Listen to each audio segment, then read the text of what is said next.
Hello everyone and welcome back to the Tent of Abraham. I'm Tamir Kreisman from Jerusalem, Israel. We continue with Pirkei Rabbi Eliezer. We are in chapter 23 and this is B, 23b. There will be a C. And this one's the flood. So good stuff. Let's start with saying Psalms 117. Repeat after me in Hebrew. Hallelu et Adonai kol goim shabechuhu kol haumim. Ki gavar aleinu chasdo, ve'emet Adonai leolam hallelujah. Okay, so like I said, we pick up mid-chapter right where we left off last week as Noah and fam and all the animals that have been selected for life have entered the ark. Okay, God shut and sealed the door, right? It said God himself personally shut. It said the gate in Pirkei Rabbi Eliezer, the gate, the door, like a king sealing something in. He gave Noah the jewel as bright as midday. This is called the Tzohar from Tzoharaim, which is afternoon. And he put that in the ark, and that's it. Doors are shut. Here we go. Rabbi Tzadok said, on the 10th of Mar Cheshvan, all the creatures entered the ark.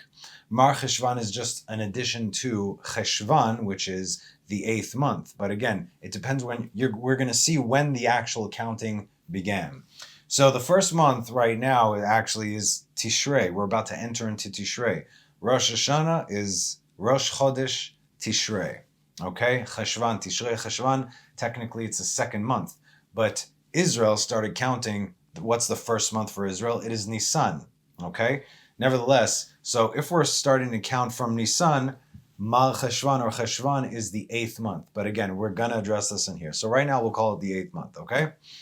Why are we adding the Mar to the Cheshvan? What is Mar? Mar means bitter. The reason Mar Cheshvan is called Mar Cheshvan and not just the month of Cheshvan is because nothing good took place in this month. Almost every other month has something significant in it that something good or something good took place or will take place in that. So we don't have any holidays during the month of Cheshvan, but we do have the flood. Okay, so on the 10th day, they entered, as we can read in chapter 7, and then we read in 7:4, for in another 7 days I will make it rain upon the earth, for 40 days and 40 nights, right? So they entered 10 days before the rain started to come down. As our text continues and says, on the 17th of the same month, the waters of the flood descended from heaven and the earth. That was the event that took place on the day that they all entered the ark. Methuselah, Noah's grandfather and one of the only righteous men of that last generation, had passed. So why 7 days later only did God bring the rain, right? Because we have the 10th and then 7 days later. Why did he bring the rain? What do we do? What do we do for 7 days when a person dies? We honor the dead, right? God gave honor, respect, and loving kindness to those who live according to his way. He did not destroy the world until the 7 days of mourning were up for Methuselah. These are the 7 days of mourning, which we have learned. This shows us how important it is, again, to honor the dead. When a person dies, it's not over, it's just the beginning. And in this case, the man who held down the fort pretty much from Enoch to Noah, giving God a reason not to destroy the earth, finally he passed, and that's it. There's no reason for the earth to be as it is. He was the oldest man to have ever lived at 969 years. He was the son of Enoch, so you better believe that his father taught him well during his lifetime and kept an eye on him as he became the highest of all angels in heaven, the angel Metatron, right? So as we know, he has the keys to everything in heaven. And what did Noah do for the 7 days that he was set to place, that he was sitting inside the ark? Or rather, what did Noah do given the 7 more days that God gave him, and by extension the world, right? What would you do? I mean, obviously you sit Shiva, but it's not like anybody's coming to visit. You give the 7 days, you think, you speak positive things, you say Kaddish and so on and so forth. Noah, what did Noah do for these 7 days? Noah, like crazy, every day ran around trying to bring back the generation to tshuva. It ain't over till it's over. You understand? They were already in the ark. Until the doors are sealed shut, it's never too late. So in the last 7 days, he's running around telling people it's time to do tshuva. The ark, we got a boat right here. We're good to go. You guys you're good where you're at? Are you sure? This is it. No more after that. Okay, so understand this. Decrees can be made, but we can always change them if they are bad, if they're negative decrees. This is why we know any kind of negative prophecy can always be flipped to a positive thing. So if you keep up your ways, you're going to be taken out. But if you change your ways, then you won't. Now, if you're thinking about the good old US of A and the rest of the world that we have already read in the Torah, the prophets and the writings, in addition to the Zohar, the Mishnah, the Talmud, and pretty much everywhere, everything has to be destroyed. This is inevitable. It's not about changing that prophecy. In fact, that's a good thing. People living in all these places see it as a bad thing, but it's a good thing because this has to happen in order for Mashiach to come, right? Do I believe that the whole world can be spared if everyone did tshuva? I do. I really, really do, because that's what the Torah says. Could you imagine if all the world did tshuva? But obviously not all the world is going to do tshuva. What about all Israel? Are all Israel doing tshuva? I mean, no, right? That's why God's got to squeeze us in order that we do all do tshuva. But we also know that can't and won't happen on our own, right? And still, it's never too late until the doors are shut and sealed. So God waited, and Noah and his family mourned for 7 days in the ark. The doors were shut and sealed, and then the waters of the flood descended from the heaven upon the earth. For they were the waters endowed with the male principle. When they come from above male, the waters from the depths are female, right? Above male, descending like Yesod foundation, Brit covenant, above Malchut, male, female, and beneath there came up the waters of the depth, for they are the waters endowed with the female principle. Like this, okay? Or, consider the firmaments, right? Water, Maim, Shamaim. Now they're coming back. Below is a female ascending and receiving, and they were joined together with one another. Whenever we pray, whenever we bless our meal on Shabbat, whenever we do anything significant, we say the following, because it is, this really is what everything is about. This is everything. This is what this is about as well. We say, Leshem yichud kudsha brichu shchinate, bedechilu rechimu dechilu, leachda Hashem yud Hey, bevav, hey, bechuda shalem, b'shem kol Yisrael. For the sake of the unity of the Holy One, blessed be He, and the Shechina, male and female, in judgment and mercy and judgment, meaning the perfect balance of, to unify the name, and we have the 4-letter name of God, but we also don't say it, we don't spell it out, we give it a break. Le'echada Shem Yud Vehei, Bevav Vehei. With the Hey, in complete unity in the name of all of Israel, because I'm not just doing it in my name. Great, let's say I did tshuva. Wonderful. Is that going to stop anything from happening? No. All of Israel has to do tshuva. That's why everything we do is in the merit, in the name of, not in the merit of, but for the merit of all of Israel. Everything that we do, because most of Israel don't do these things. So every time we do this, we have to remember our brothers who don't do this as well, because we are only as strong as our weakest link, like we said. So we have discussed this in Acharit Kereshit series, okay? How this is our focus. This is what we need to do right now, given the days that we live in, the times that we live in. This is our sole focus before you do anything. It is to unify God and the Shechina for Malchut Shamayim, the kingdom of heaven, Malchut Beit David, the kingdom of the house of David, and Binyan Beit HaMikdash, the building of the temple. This must be our focus when we do everything and anything, B'Shem Kol Yisrael, in the name of all of Israel. And this is our tikkun, right? This is our rectification. We were born to do this, quite literally. And because the Shechina is here with Israel wherever we may be, it says the Shechina rests and everyone from Israel wherever they may be. And that's why God says he will gather all of Israel, because once Israel is all gathered together, there's the fullness of the Shechina. Once the Shechina is full together in Israel, all of a sudden you have the Yichud between Kudsha B'Richu and Shechinateh. That's how it works. That is called Knesset Israel. Lehavdil, like the fakers who built a Knesset in Israel, which is not it, right? It's like your White House. We discussed this. Okay.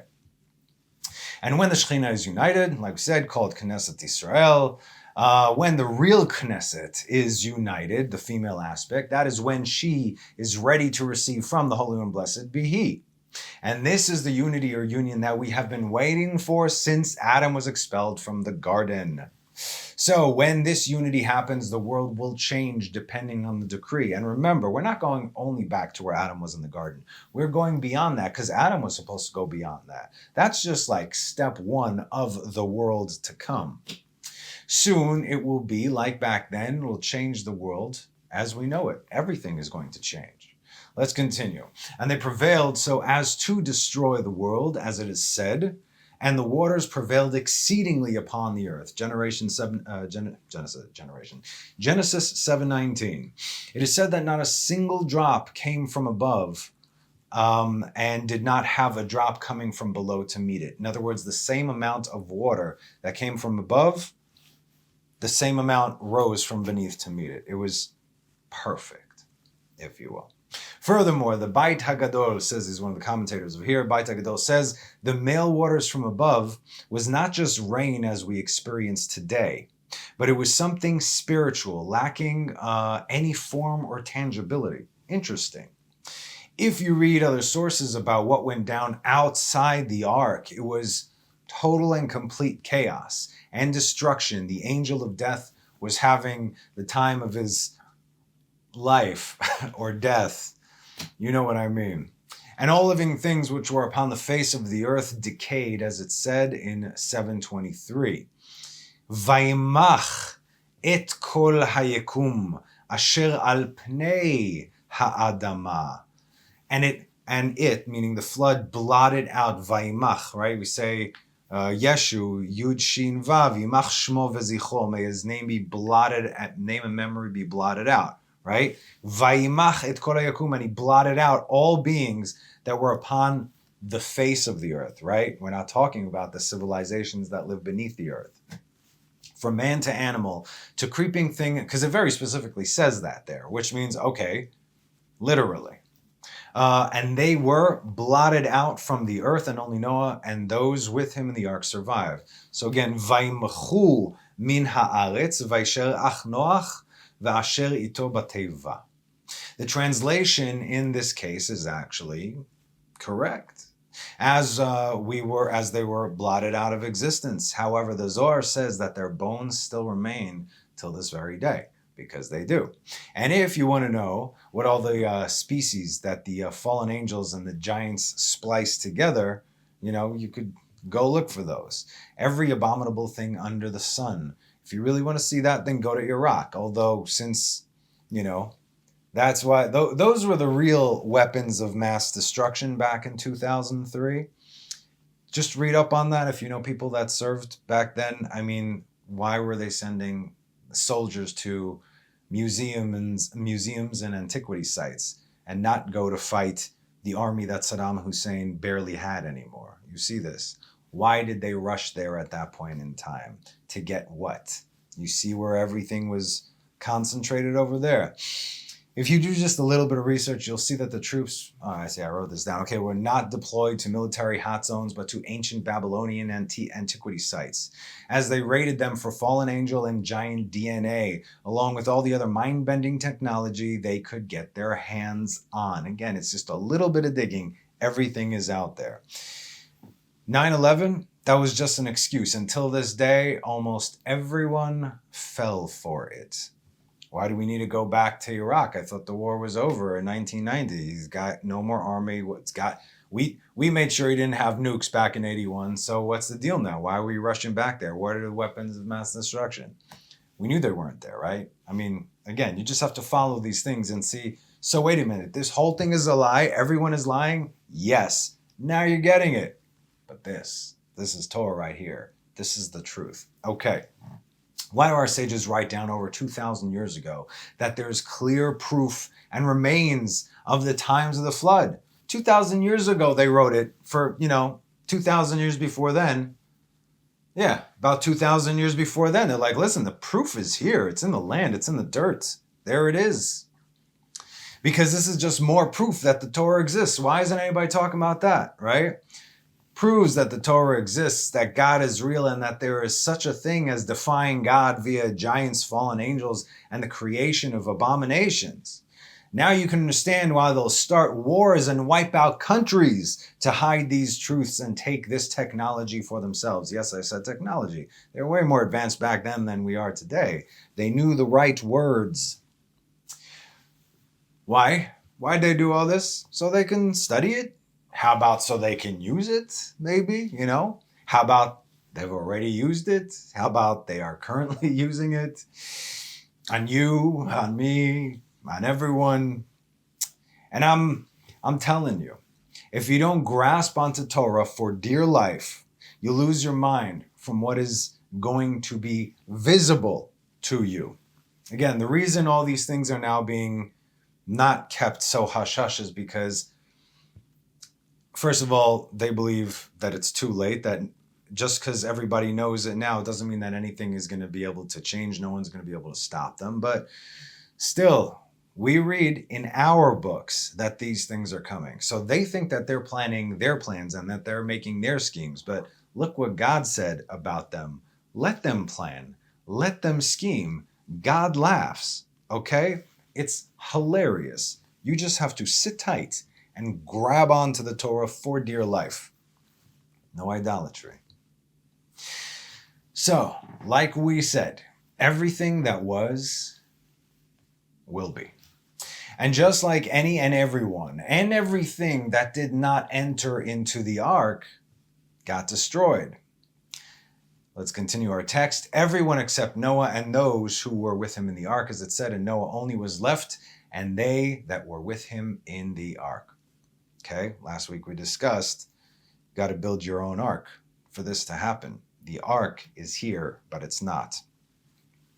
Because in the ark itself is life, and outside the ark is death. But wait, what's this? We continue.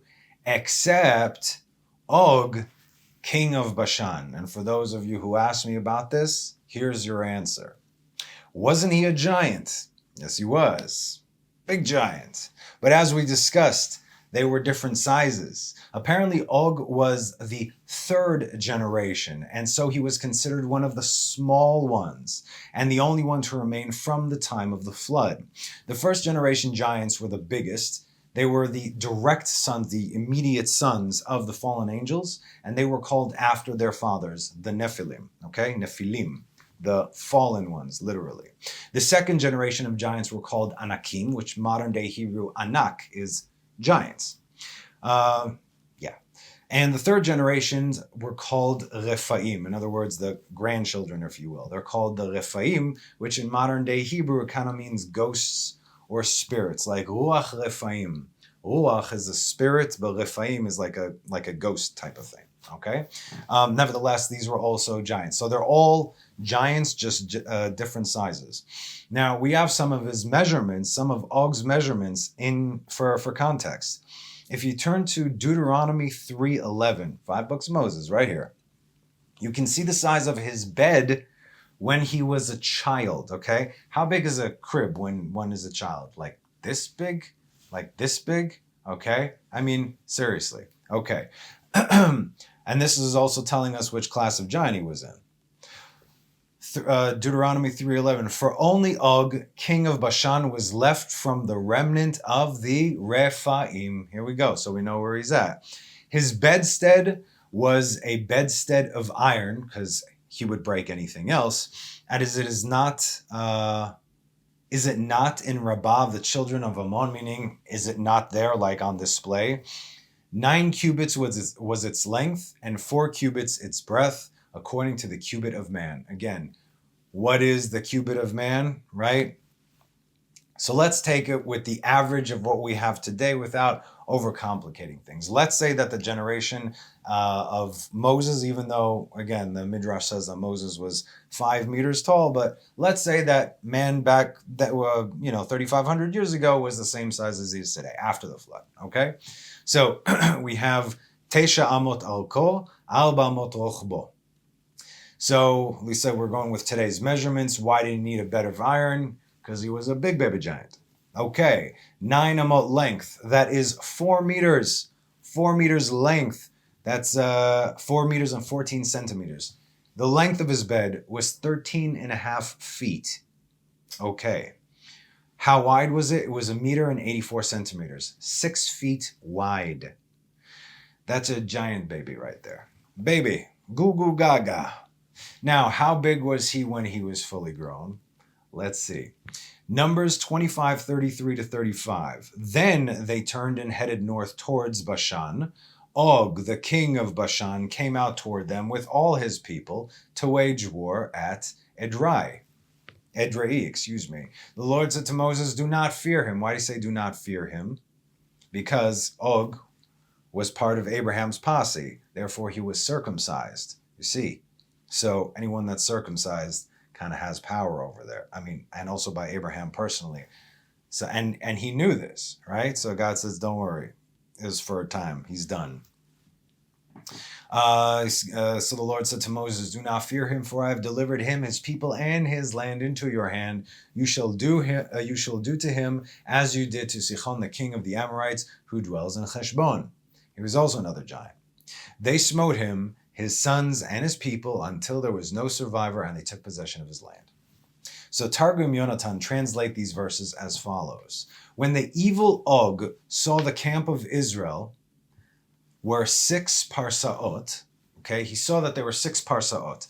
What is how much is 1 parsa? 1 parsa is 3.6 kilometers, 2.27 miles, times 6. So the camp of Israel was 21.6 kilometers long, 13.62 miles, okay? It's huge. It's about the size of Manhattan. I'm like Google Mapsing. I'm like, okay, if I'm going from here to here. So it's like going from from where the ferry leaves to Staten Island, like in the southern tip all the way until Riverdale, Westchester. You could look at it. Anyway, 13.62 miles long. So it's about the size of Manhattan. Why is this important? Because Og said, I am not going to battle with them, as Targum Yonatan says, as I saw what they did to Sichon, who was another giant. So he went and lifted a mountain the size of the entire camp of Israel and held it above his head to kill them all in one fell swoop. How big or strong do you have to be able to lift a mountain 21.6 kilometers long? Or even if it's radius, that's still huge, right? You can't. This guy can, and he did. So that's what he did.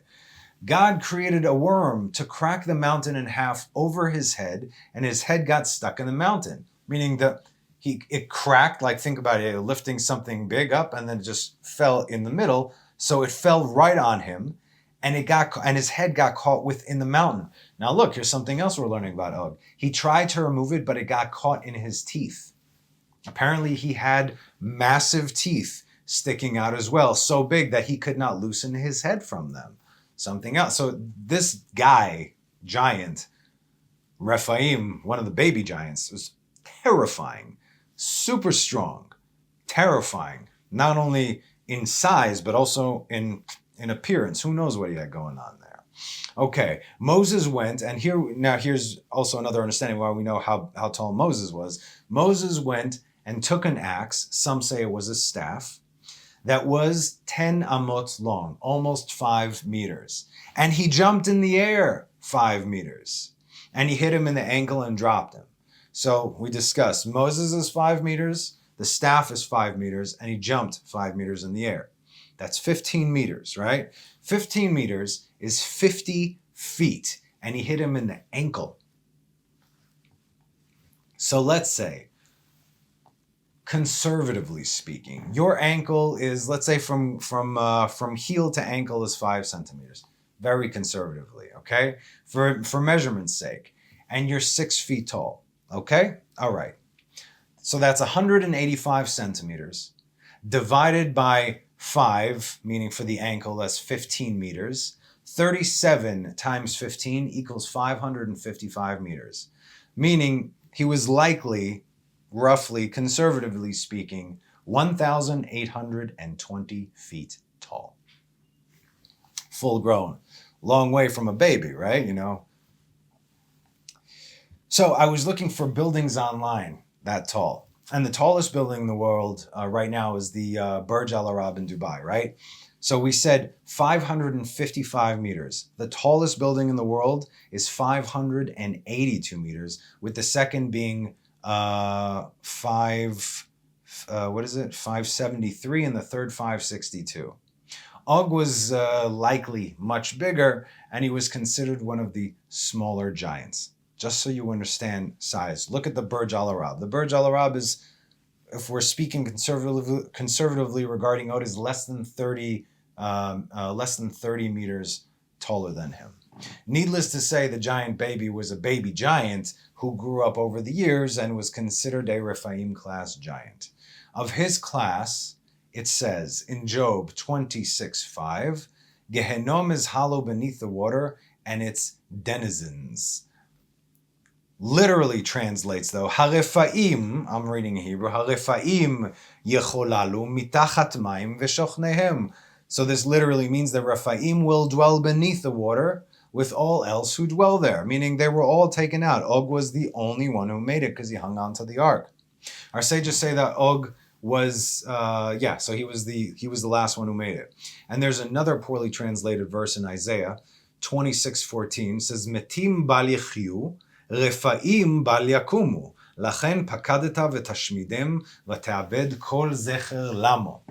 The dead shall not live, slackers shall not rise. It translates Rephaim as slackers. It says, Rephaim shall not rise, therefore you visited upon them, and you destroyed them, and you have put an end to any memory of them.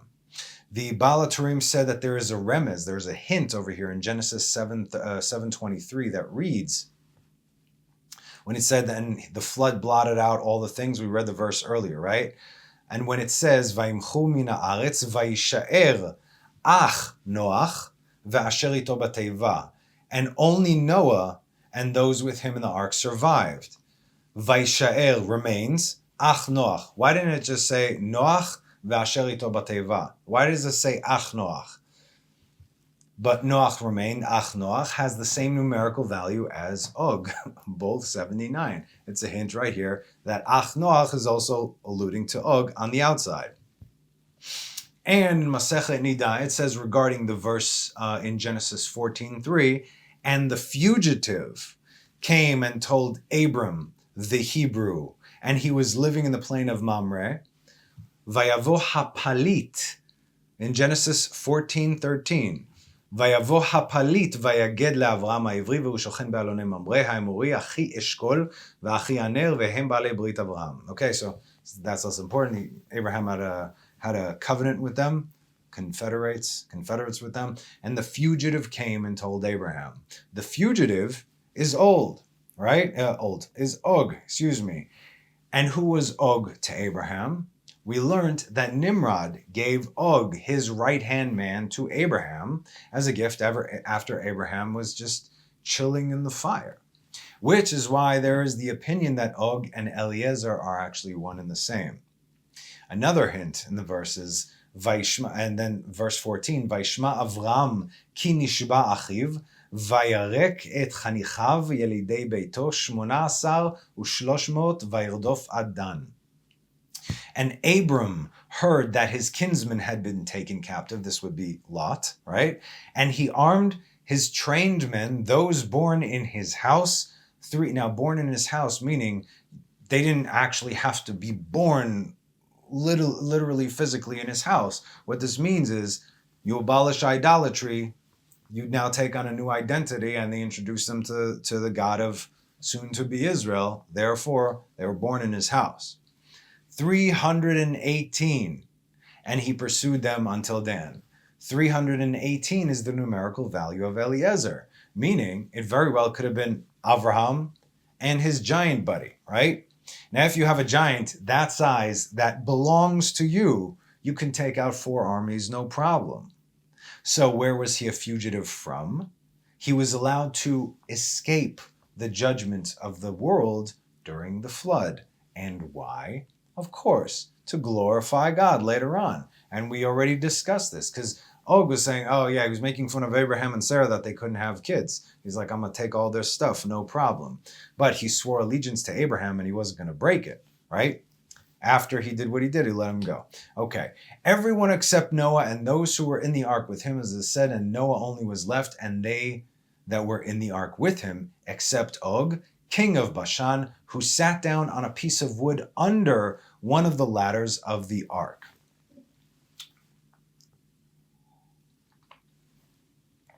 He used it as a canopy, and it was clearly out of the water.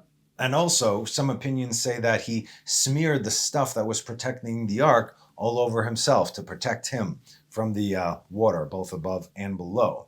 He swore to Noah and to his sons that he would be their servant forever. While he was latching onto the ark, he said this, and he kept his word.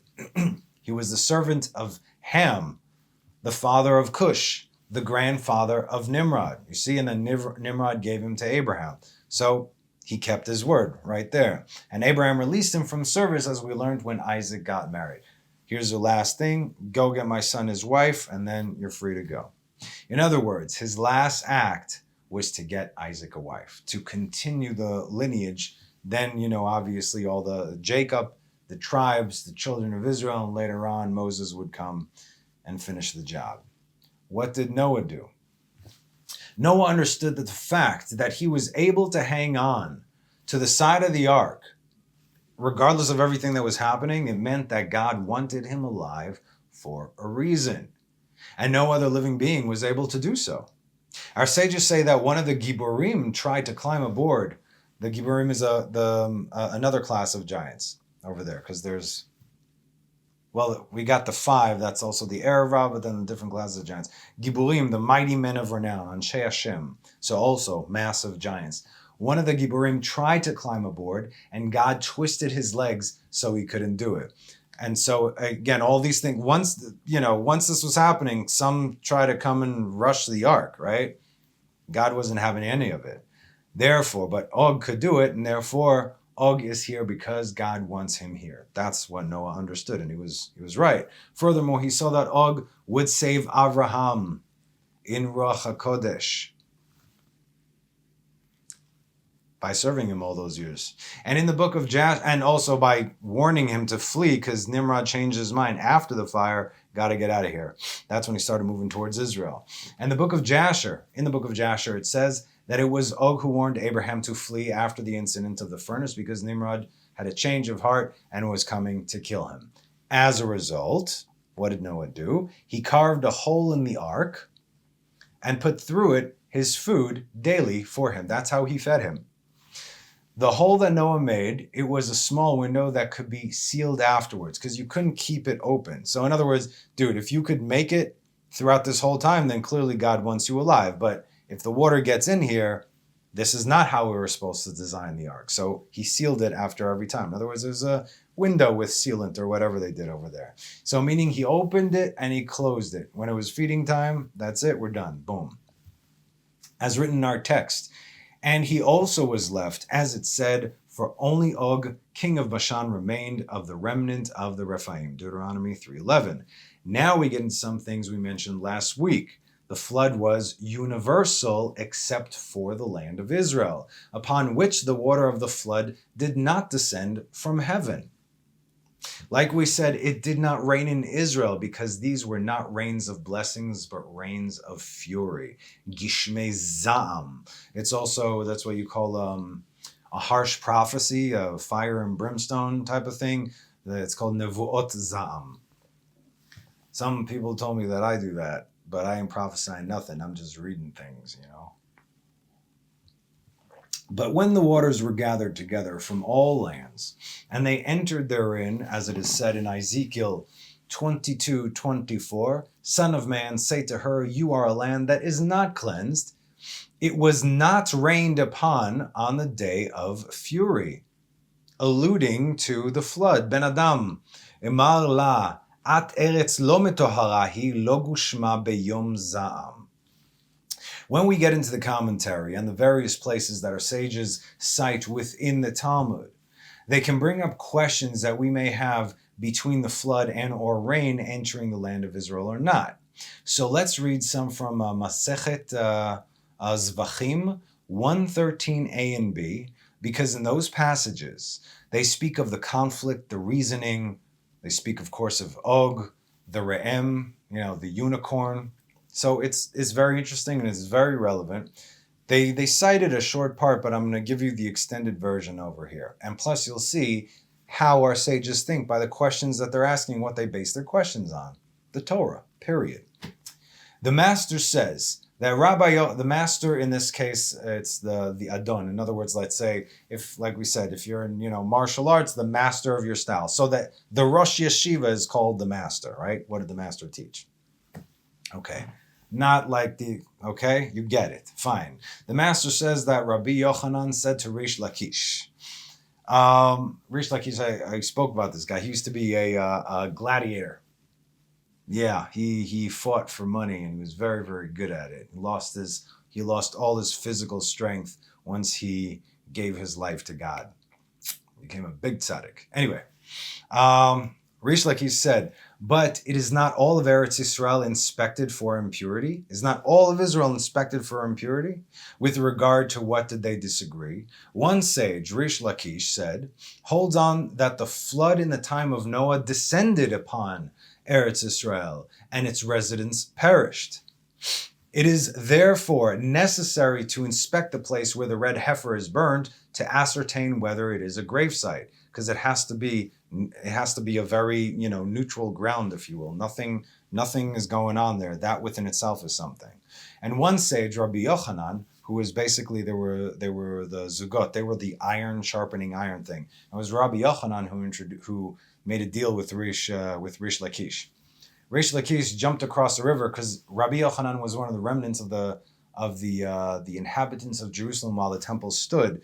And they said, Yaldei Yerushalayim, the children of Jerusalem at that time were all gorgeous. They explain that I don't know if that's accurate necessarily, but it said all the children of Jerusalem, uncharacteristically for the Middle East, all had blonde hair and blue eyes, and they were absolutely gorgeous, angelic looking.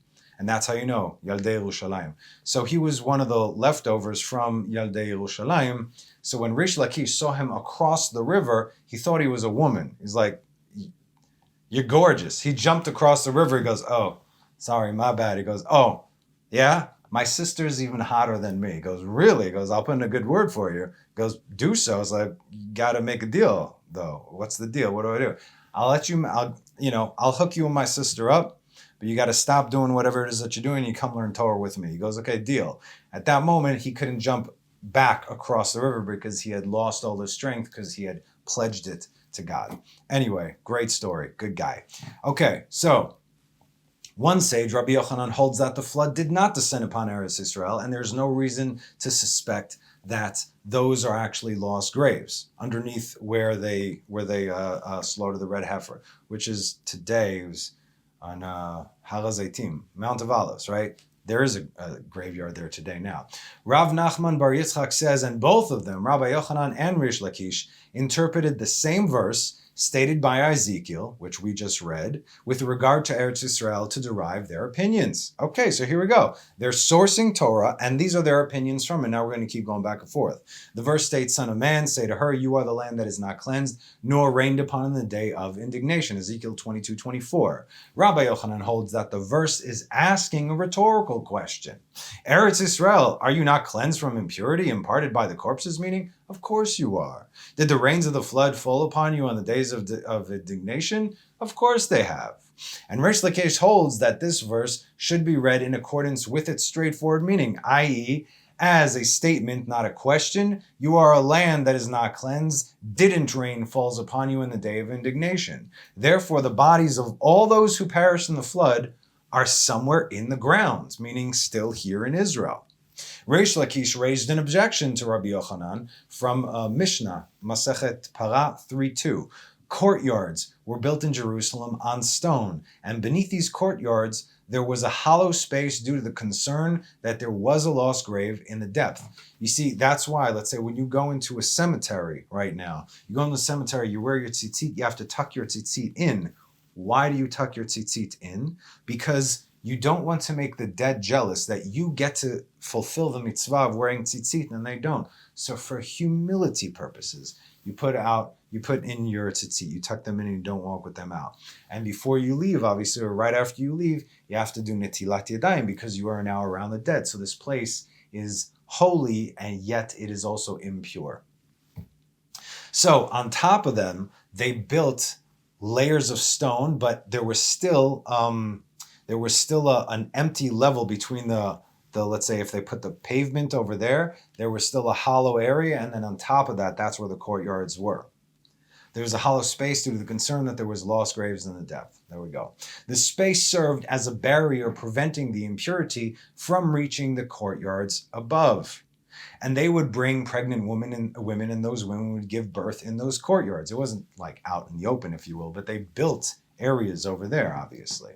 And those women would raise their children there, thereby ensuring that the children never became impure. So you can't just go on and having kids in a place, let's say above a very, very unholy graveyard of, the remaining giants and all the other abominations over there. You get the bad energy, we'll call it, coming up from there.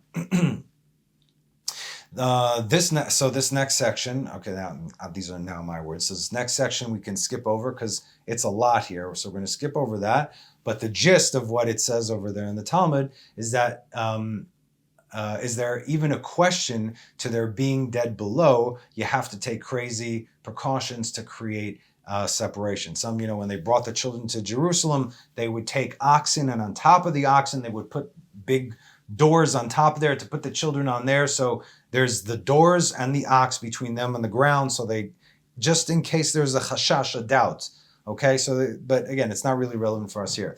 Right, we're continuing. Rabbi Yoshua stood upon his feet and said, "Is it not a shame and disgrace for us to decree impurity upon the city of our fathers because of this concern? Show me where the dead of the flood, show me where are the dead of the flood, and where are all the dead killed by Nebuchadnezzar?" Great question, right? Legitimate question. Look how they think. Legitimate question. We know that Nebuchadnezzar killed hundreds of thousands in Jerusalem and all around Jerusalem. What happened there? Where were all those bodies, right? They're probably in the dust, right? Let's see what they say. Rabbi Yochanan infers from the fact that Rabbi Yoshua said this, it is not to say that there was no lost graves in Jerusalem from the flood because the flood did not take place there. Rish Lakish responds, and according to your reasoning, so too were there not those killed by Nebuchadnezzar and in and around Jerusalem who were mentioned by Rabbi Yoshua? Certainly there were, as Nebuchadnezzar killed many people in Jerusalem, the Talmud says. Rather there were, and others removed the bodies. Here too, with regard to the dead of the flood, there were, and others removed the bodies.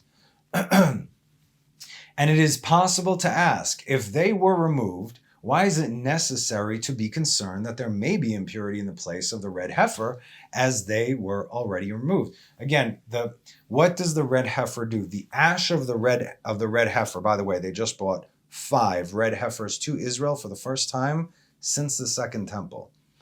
It's kind of a big deal. Right now, they are currently in Israel. What the red heifer does, you burn the red heifer, and its ashes they act as a purifier, specifically against tum'at met, the impurity of death, which today everyone alive today has the impurity of death upon them, because There was no red heifer ash to take you out. What did our sages do? Let's say the Zohar and everything, right? Because they, from the Zohar, Rabbi Shimon Bar Yochai and his friends over there, when it says that they were walking along the two were walking along the way, and behold, they came up against two other rabbis. They're like, oh, hey, fancy meeting you here. They weren't walking on the physical road. They were walking in Gan Eden. How could this be? Think about it like this. We're talking in the time when there was still a tremendous amount of Ruach HaKodesh in the world. If you dedicate your life to God and you have these chidushim, you have the gates of heaven open to you. You are just constantly receiving a download. It comes from up there, down here. The moment you take the ash of the red heifer and you're supposed to put it where you put your tefillin over here, right here on your forehead, you instantly become pure of all impurities. So what happened with them? The moment they would do that, given their elevated state already, they would shoot up there instead, meaning instead of the information coming from up down here, they themselves went up to where the information came from. You see, that's how it says when they're walking along the way, it wasn't they physically walking along the way. And so they used the ash of the red heifer, which they had. Now, again, a lot of other things have to happen, but again, very exciting times. And just so you understand, if you, let's say, ritually sacrifice the red heifer properly, or a Kohen has to do this, obviously, and you take the red heifer ash and put it on you, you're not going to go there, okay? Because you have to be on that specific level. Anyway, everything in due time. It's very exciting what's happening right now. You should pay attention. And it's coming now in Elul before Rosh Hashanah. Okay, so where were we now that you know all that? Okay, so is it possible, they had to remove the impurity of it because it has to be in a pure place? One can respond, this Braita deals exclusively with Jerusalem. In other words, they're not talking about all of Israel, they're talking about only Jerusalem. Granted that the bones of those who perished in the flood and at the hands of Nebuchadnezzar were removed from Jerusalem, but they were not removed from all of the land of Israel, from all of Eretz Israel. In other words, just Jerusalem, because it is a holy city.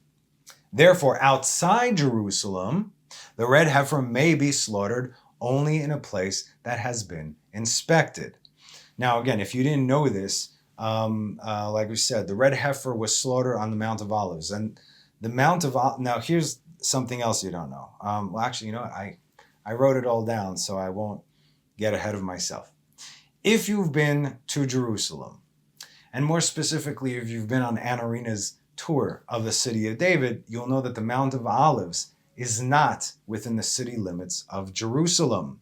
And the Talmud here confirms that. The city of David is the biblical Jerusalem, not what they tell you today. None of that, absolutely not. Okay, the walls standing around, 450 years old, built by Suleiman the Great. Okay, these have nothing to do with Second Temple period. Plus, the lunatics over there, they're infatuated. The Golden Gate. What Golden Gate? It's not even in the right place. It has to be in a very, very specific place. They have no idea where it is. We know where it is, but we're not telling them. That's why I'm also not telling it here. Only that ain't it. It's got to be a straight shoot from the Mount of Olives going directly open from where the original Golden Gate should be, or the Sha'ar HaChamim, the Gate of Mercy. On the east, open that gate, open the gate to the Chatzer, open the gate to Beit HaMikdash, right directly, straight line into Kodesh HaKodashim. That's that straight line. What they have today, absolutely wrong. Factually wrong. Because we also know what's underground. Not telling. Okay, so let's continue. There are those who say the discussion should be inverted. And Rish Lakish raised an objection to Rabbi Yochanan, who holds that the flood did not affect Eretz Israel. From that Braita, as Rabbi Yoshua said, where are the dead of the flood? And where are all the dead killed by Nebuchadnezzar? Nebuchadnezzar. Rish Lakish said, what? Is it not possible to infer from this question that since those slaughtered by Nebuchadnezzar were in Eretz Israel, those who perished in the flood were also there? You can get killed here, yes. Rabbi Yochanan says, are the cases comparable? Comparable? Comparable. Compare. Can you compare them? Is this apples? Is it gzera shava? This is as it is, and this is as it is, i.e., the dead of Nebuchadnezzar were indeed in Eretz Israel, but the dead of the flood were not, as there was no flood there. Reish Lakish raised the objection to Rabbi Yochanan with regard to the flood, as it stated, all in whose nostrils was the breath of the Spirit of life, whatsoever was on dry land, died. Genesis 7:22. And this is also something else. Whoever was on dry land died. This is why the fish didn't get it, because they were not on dry land. You understand? Yes, miracles happen. This whole thing is one big miracle. Granted, according to my opinion, that I say the flood descended upon Eretz Israel, due to that reason, all living creatures on the earth died, even those in Eretz Israel. So he says. But according to your opinion, that the flood did not descend on Eretz Israel, why did they die then? Okay, great question. So you're saying, okay, everybody in the world died. Everything on the surface of the earth who breathed breath on dry land died. So how could you say that there were dead in Israel from the flood, but the flood waters did not go there? What's going on? Excellent question. Let's find the answer. Rabbi Yochanan responds, they died due to the heat that accompanied the flood water, boiling hot waters from hell. Hell, and yes, hell is hotter than lava. Okay? We can't imagine it, obviously, but hell is hotter than lava. So this water, boiling hot water, could you imagine around? They died due to the heat that accompanied the flood waters, and that spread to Eretz Israel as well. Those corpses were then buried in known locations.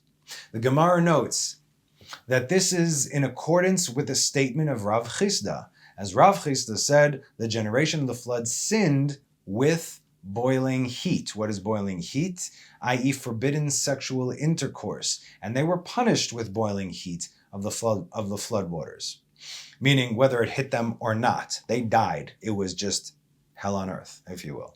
As it is written here with regard to the flood, Genesis 8:1, Vayizkor Elohim et Noach ve'et kol hachaya ve'et kol habehema asher ito bateva ve'yavor Elohim ruach al haaretz vayashaku hamayim. And God remembered Noah and all the beasts and all the cattle that were with him in the ark, and God caused a spirit to pass over the earth, and the water subsided. Okay, they're bringing a point. Watch how they're doing this. As it is written there with regard to the execution of Haman.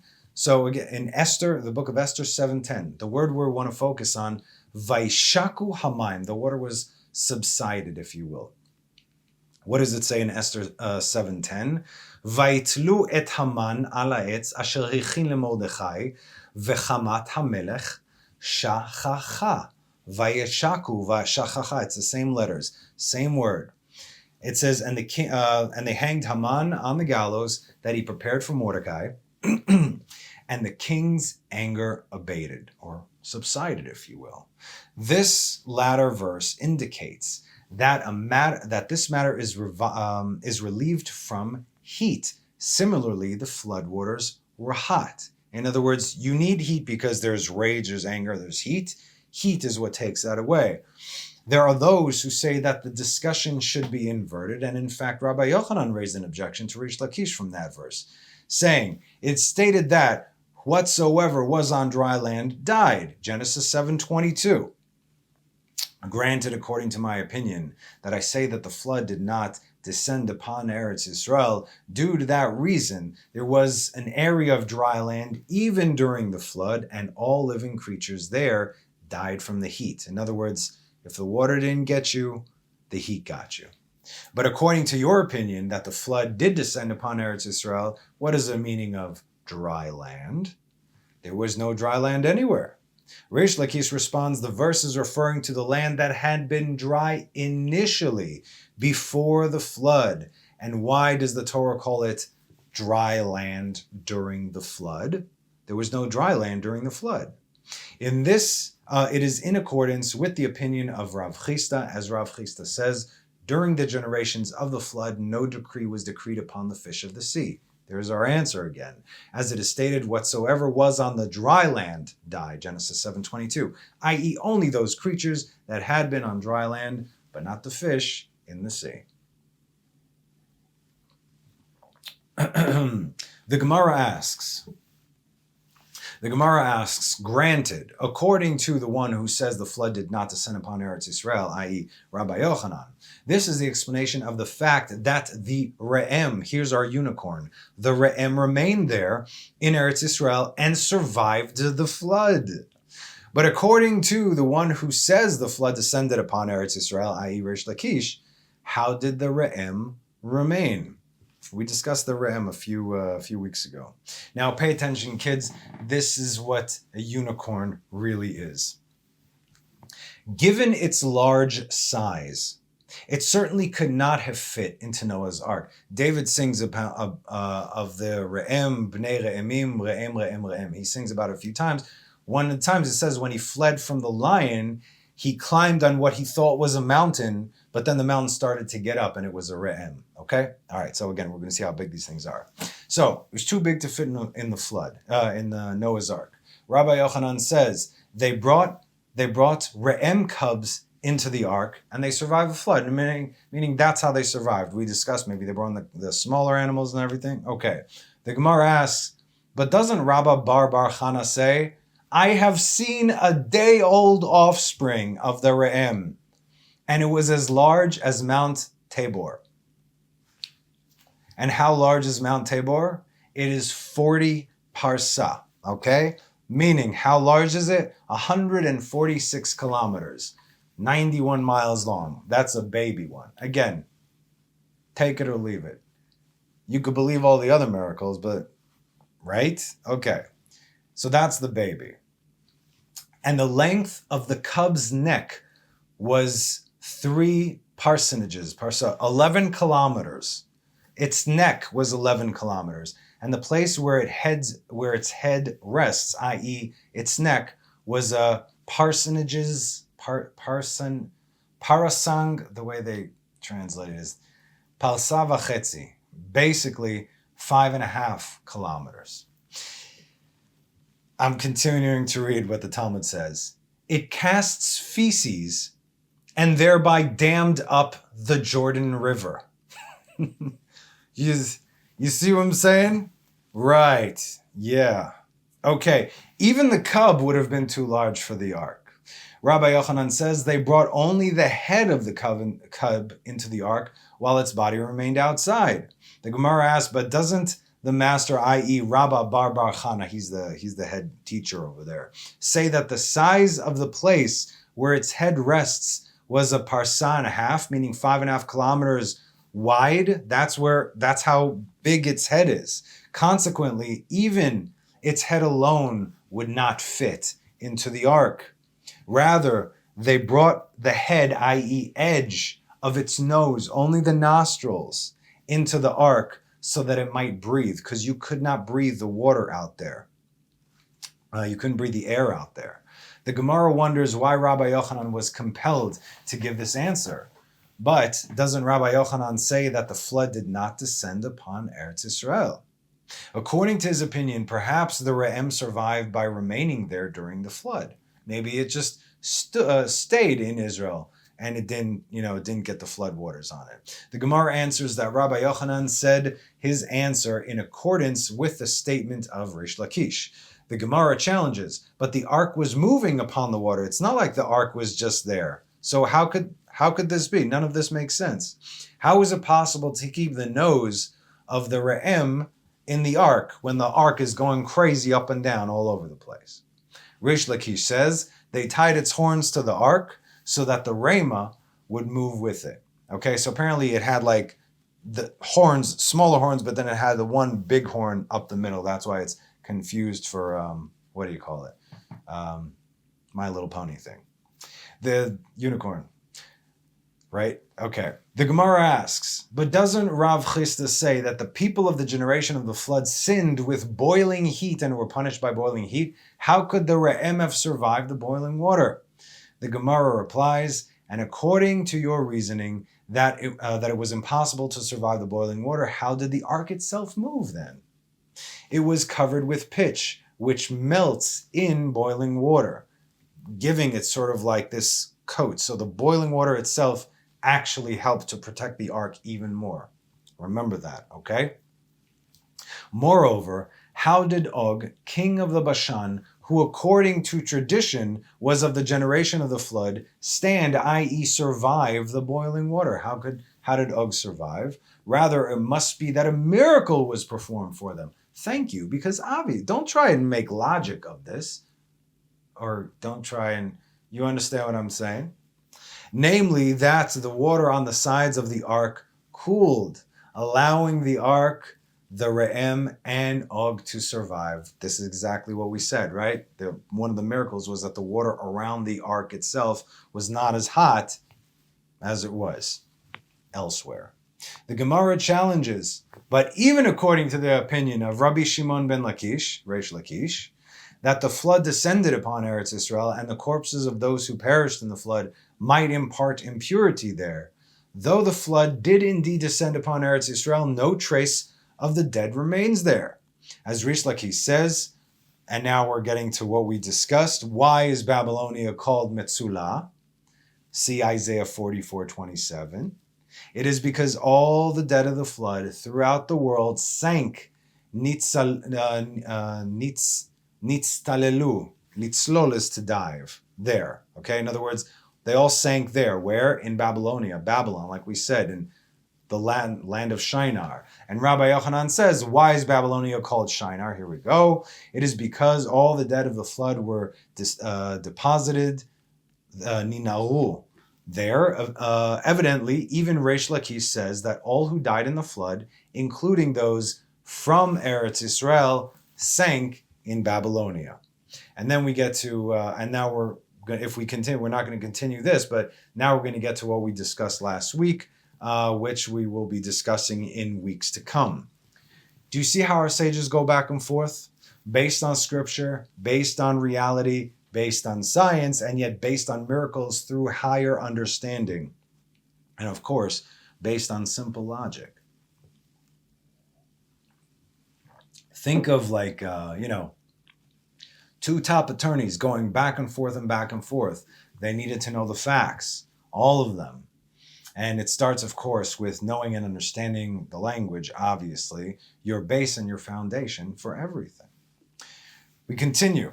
He sent forth the raven to ascertain what was the state of the world. We can ask the question, why didn't it say right before it mentions the raven that the waters have subsided and Noah looked out the window he made? 8:6 it says, and it came to pass at the end of 40 days, Noah opened the window of the ark that he had made. Why could he not see out the window? Well, first of all, we already determined that what the English translation says, skylight, was actually the jewel that gave light. That's one. So the window that he made is likely the one that he made to feed Og. So if the side of the ark, kind of the side of the ark, right? So if it's on the side of the ark, did he not see the mountain peaks? The answer is he likely did, but he sent out the raven to see what the situation of the air was out there. Remember, there was a whole discussion that in the life all in the life Israel died simply due, all the life that was in the land of Israel, they died because of the heat. The air itself was toxic, if not for the boiling rainwater or boiling flood water. What killed the dinosaurs? Who knows, right? If you read Job, one of the descriptions there, you might be able to make out a brontosaurus. You think God made a T-Rex? Come on. Where do you think they all came from? If your parents are a third human, a third reptile, and a third fallen angel, then, there's no telling what kind of abominations could be created back then. But like we read in the Talmud, everyone and thing was with everyone and thing, and they reproduced from that. Anyway, it all got swept away. So you see, if you can prove, watch me now, if you can prove something is billions of years old, then why do you have a problem proving something is 4,300 years old, right? We got problems doing that, but no, we know billions of years. Give me a break, man. The answer is because they refuse to look. And so the world is being taught theories, the Big Bang Theory, the theory of evolution, and so on and so forth. It's still a theory, right? We actually have the facts. They don't want to tell you the facts. They know the facts, but they're teaching you theories. You are making theories facts. That's the problem. You want to see a world upside down? We're in it. So, what's real? What's not? Okay.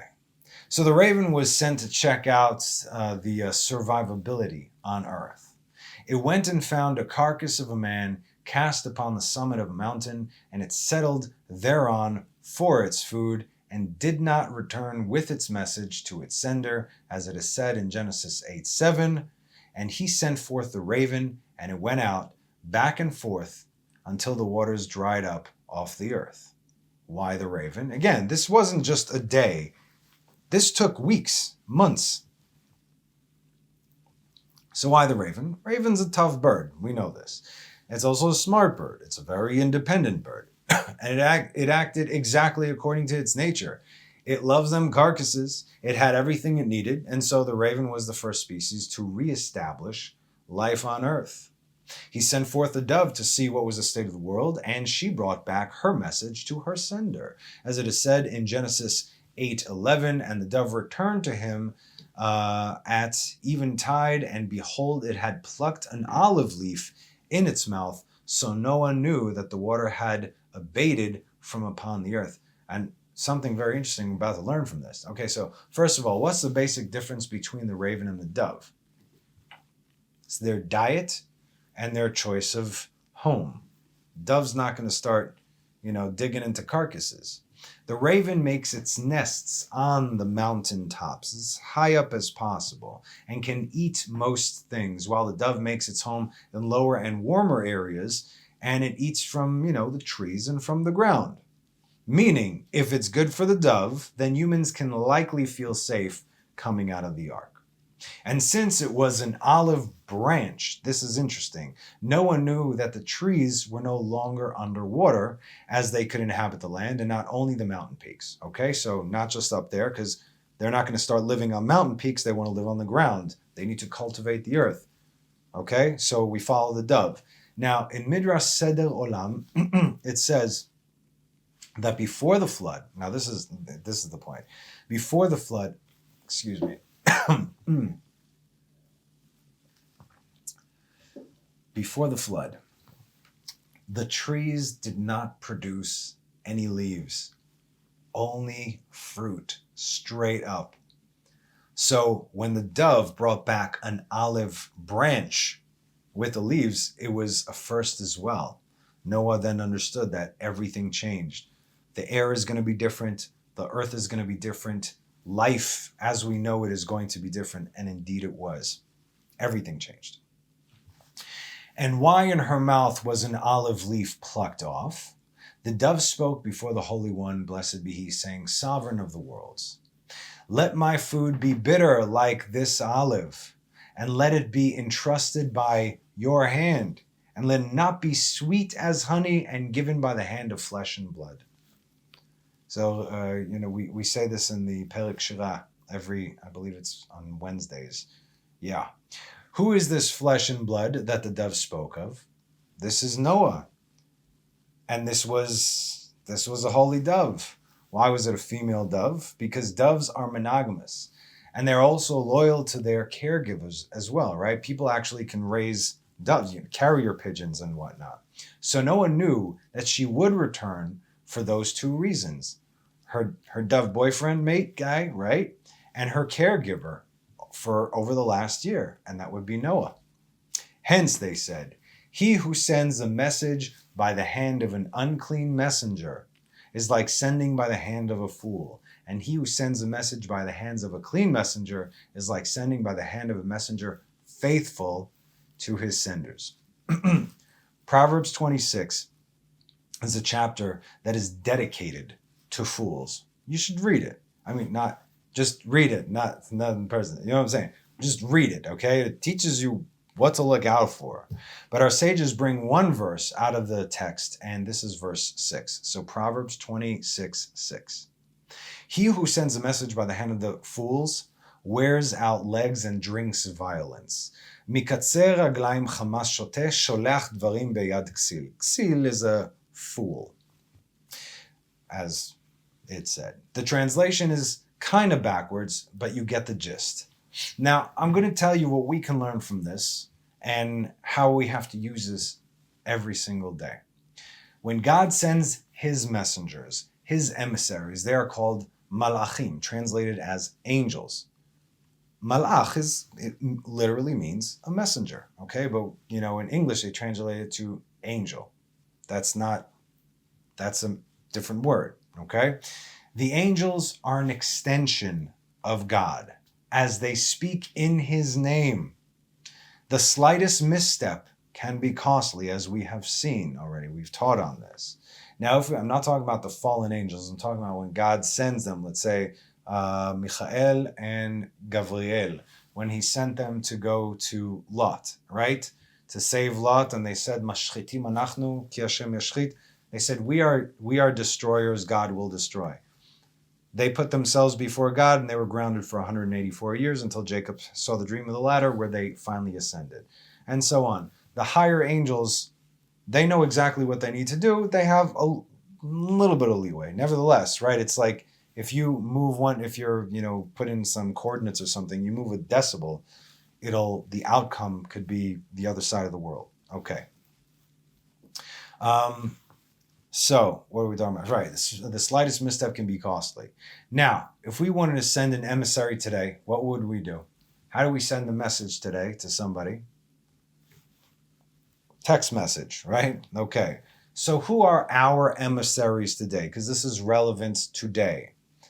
We have our family. We have our friends, the people we choose to surround ourselves with. Whether we like it or not, they are all an extension of us. Look at a man's friends and you'll see who he is. Who do you choose to spend your time with? Are they making you a better person? I have no doubt you're making them a better person and you're bringing light unto their lives. But do they spread light or darkness? As far as family goes, we can't choose our parents and siblings in this world. Before we come down here, we choose our parents and siblings very well. Not only that, you choose exactly how you're going to look and exactly how big of a tikkun. Whatever struggle you're going through, your neshama chose that before you came down here. So you know that you can get through it and you can actually prevail. Anyway, but in this world, right, we don't choose our parents, we don't choose our siblings, we don't even choose our children, but we can choose how to raise our children. We can choose who we spend our very precious time with and how we spend it. And when you are by yourself, you think there are no emissaries around? Obviously there are. Life is a marathon. We just have to, we have to keep, we need our purpose. We have to keep focus. We need purpose in our movement, if you will. Otherwise, we pretty much become a waste of space. We, people, human beings, everyone, are emissaries of God before the rest of creation, both publicly and privately. Everybody, all the heavenly hosts are looking at us. How are we an extension of God? How do we represent God, right? Proverbs 25:13 says, like the cold of snow on the day of harvest is an emissary faithful to his sender who refreshes his master's soul. This is for us. We are here because we have been sent on a mission. You were born, you're alive, you've been sent on a mission. You're not here to just chill. We have the guidelines, we have the laws, we have been given instructions to condition our minds and our hearts to separate us from the nations. And I'm not only talking about Israel, I'm also talking about the Noahites. You have to separate yourself from the nations. It doesn't have to necessarily be physically, but in your thought and in your actions and in your deeds and what you say, absolutely, because you're coming with Israel. All of creation has a purpose, and yet the world was created for us. Woe to us if we do not live accordingly. Always remember and never forget. Psalm 16:8, I have placed the Lord before me always. Because he is my right hand, I will not falter. Shiviti Adonai lenegdi, tamid ki mimini balemot. If you do this, if you place God before you, meaning that wherever you go, whatever you do or don't do, or whatever you're thinking about, whatever, God is right before you. Obviously, there is no, physical thing here. I don't have to say, but I have to keep saying it. You understand this. You're standing before the master of the universe always, all the time, whether everyone's around or nobody's around. If you remember this, you will not fail. Remember, the best outcome, if you act properly, the best outcome is rarely what we think it is. So you have to wait for it, okay? You always have to go through struggle. Always. It is through the struggle that salvation comes. That's where your answers are. Always. Whatever happens, listen to me now. Whatever happens, you may not like it, but if you are living right, it is for the best. You just don't see it yet, but you will. You absolutely will. You have to stay the course. That's on you. So anyway, this is our class for today. We'll conclude chapter 23. I'm not exactly sure when, but I hope you take all the lessons from this and everything that we've learned into Rosh Hashanah. These are not normal times that we're in, okay? You must be conscious of everything always, especially now. So regarding the conclusion of the chapter, it's either next week or the week after, depending on how things go, okay? Again, I also need the time to prepare, and I'm still working on it. So again, the following chapter is what happens when they came out of the ark, and you don't want to miss that. How did the evil return to the world? We'll see. So this is our final class of the year, and as it is our final class of the year, I would like to thank everyone out there who watches and especially supports the Tent of Abraham. I mean, you guys, I wouldn't be able to do this without you. So really, thank you. Thank you for this. Thank you for enabling me to do this. I take nothing for granted, and I'm honored to share the Torah with you, as well as its merits. It's a two-way thing. You see, there's more than enough for everybody. There's no shortage of Torah. There's shortage of willing hearts.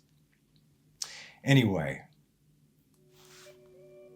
for the last time this year, I would like to wish everyone a Shabbat Shalom, Shana Tova, and may we all be inscribed in the book of life. Amen.